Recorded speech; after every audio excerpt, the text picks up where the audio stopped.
у меня очень много направлений, да, то есть кроме обнаженки, я тоже работаю с натурой. Как правило, то, что я работаю с натурой, я потом касательно фигуратива, я редко перевожу в мастерской во что-то большое.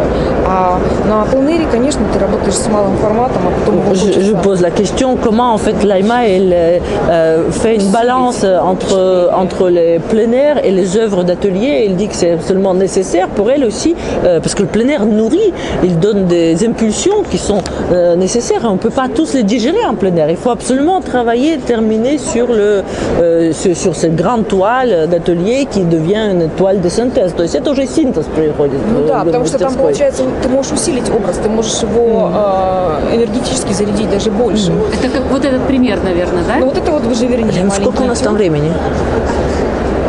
Полчаса. И большая работа, да, как итог, потому что нельзя сделать метр на полтора на пленэре, освоить практически невозможно. Это нужно делать несколько подходов, а погода меняется, поэтому, конечно же, это... Bien sûr, les grandes toiles qui sont faites dans l'atelier sont une autre vision, parce que le temps change.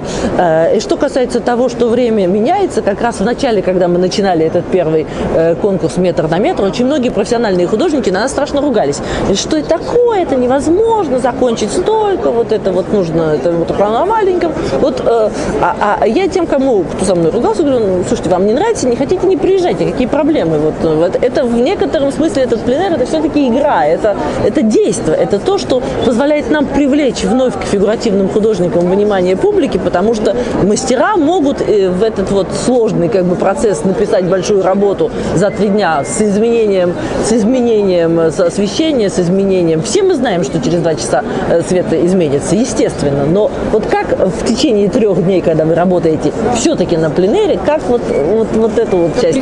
Да. Ну вот я когда писала вот эту работу в Шато, Juste pour ceux qui nous écoutent en français, donc la question c'est, en fait tout le monde sait qu'au 2 heures la lumière change. Donc en fait un très grand format et de surcroît 1 mètre sur 1 mètre ou même un 80 sur 80 sur une journée, comment on gère quand on est un artiste professionnel la lumière, la toile, quand on reste dans le travail à l'extérieur? Я написала предварительно, прям буквально вот быстрый этюд малого формата 30 на 30, то есть закрепила для себя свет.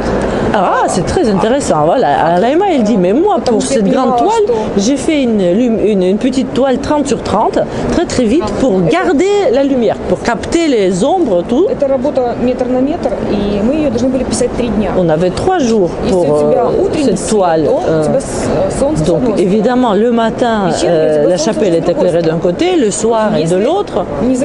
Et si on ne prend pas tout de suite toutes les ombres, et ensuite même on a eu même le droit à la pluie, donc sans cette petite étude de 30 sur 30, j'aurais jamais pu terminer cette toile en 3 jours. Но то, что вы оставались на месте и писали все-таки, как оно играло для постановления, например, просто уйти в мастерскую и с 30-30 писать. В свой этюд, который был набросан в первые полчаса, и поэтому мне это очень сильно помогло. И все оставшиеся 3 дня я была... Лайма, я хочу сопровождение. Ты у кого? У вас? Где-то? Это у меня? Да. И фотографии. Ты делаешь фотографии? Ты делаешь маленький этюд. Да. Ты знаешь, что потом, допустим, ты будешь как с мостиком, ты будешь писать большую работу. Ты делаешь еще сопроводительные фотографии и пользуешься ими? Пользуюсь, да. Скрывать не буду, я буду пользоваться, потому что я делаю, если, например... Est-ce que Laïma utilise aussi les photos à côté de ses études petites? Bien sûr. Elle dit, je ne veux pas le cacher, il peut y avoir du vent, il peut y avoir plein de choses qui peuvent ne pas me permettre d'aller jusqu'au bout. Donc je vais bien sûr utiliser les photos et c'est absolument naturel dans notre processus aujourd'hui. Теперь я задам еще вам вопрос. Скажите, пожалуйста, намереваетесь ли вы приехать к нам на конкурс в Париже, который мы собираемся делать в этом году? Ну, мы обсудим с вами условия и потом решим, потому что я пока не очень понимаю все-таки это виза и так далее. То есть мы посмотрим. Но что касается как бы сюжета, сделать этот пленэр здесь в Париже, это вас привлекает? Интересно, да. Я думаю, что интересно. Потому что это уже другой сюжет, это не природа, это будет, соответственно, архитектура, это, соответственно, парижские улицы. Да, это немножко другое. Но это еще челлендж, потому что другое количество людей будет заглядывать через плечо. Да, в городском режиме сложнее писать, на мой Меньше взгляд. чаек, больше китайцев. И отвлекают, конечно, вопросы. Люди задают вопросы, независимо от того, владеешь ты языком или нет, все равно они хотят услышать ответы.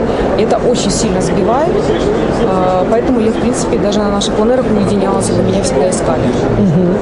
Да, но я всегда художников ругаю, которые объединяются, потому что мне нужно, чтобы они работали на публике. Да, но все-таки художник не всегда шоумен. Вот. Я не шоумен.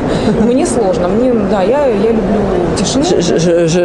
Il dit qu'elle est quand même plutôt solitaire, donc chaque fois au plein air on le cherchait. Moi j'ai dit nous avons besoin vraiment de montrer le travail, le processus, ce qui n'est pas toujours facile. Et donc si je reviens à la présentation de festival In the Cradle of Impressionisme, c'est sans doute l'idée que l'artiste doit accepter le fait de travailler en public, ce qui n'est pas toujours facile. И я говорю, что для нас, конечно, как бы вот те, кто доходит до того, что они идут на этот конкурс и на фестиваль, это, конечно, иногда работа над собой с тем, чтобы работать на публике. Я понимаю, люди, что это которые тяжело. привыкли давать мастер-классы, вот им, наверное, это очень с руки.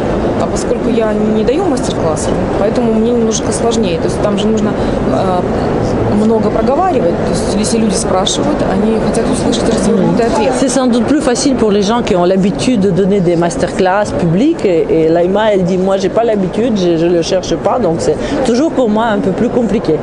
Тем более нам приятно, что вы вот уже несколько раз в этом процессе участвовали, потому что ваши работы всегда очень ценят на выставке, очень нравится, и у вас здесь много, по-моему, поклонников и почитателей. Есть. Елена меня спросила. Вот это Какие работы? Ouais, je vais montrer aussi, je vais me lever pour montrer un petit peu avec l'objectif des tableaux, parce que comme on est... У меня было еще несколько малых этюдов, и потом все-таки я заканчивала ее в мастерской, вот эту работу. Это пленерная совершенно, это я писала во Франции. Мы ездили вдвоем с супругом, и у меня был цикл работ, но вот она попала в каталог, вот это. Это тоже немецкая деревня. Вот здесь вот есть мой дом, вот тут возле моста. Она очень большая, 1 на 1,60 м, и поэтому она писалась в мастерской. До этого тоже были несколько этюдов разных ракурсов, но собралась она вот в такую большую работу. Значит, это у нас тоже Германия, а это Франция. Вот это Германия, да. Она небольшая, написана она была на пленэре. Это было написано не на пленэре, потому что мы проезжали мимо какого-то оливкового шато во Франции, и в движении я успела снять какой-то молниеносный кадр и зарисовать. И потом она у меня родилась уже в мастерской. Вот. Она формат 60 на 70. Не могу даже сказать, отличаются ли работы, сделанные на пленэре, от работ. Нет, не про это, просто хочется... Это тоже работа выполнена на пленэре. Вот это синяя работа, да, называется «Утро в виноградниках». Это тоже немецкая деревня, рядом с домом, и мне было легко приходить на пленэр.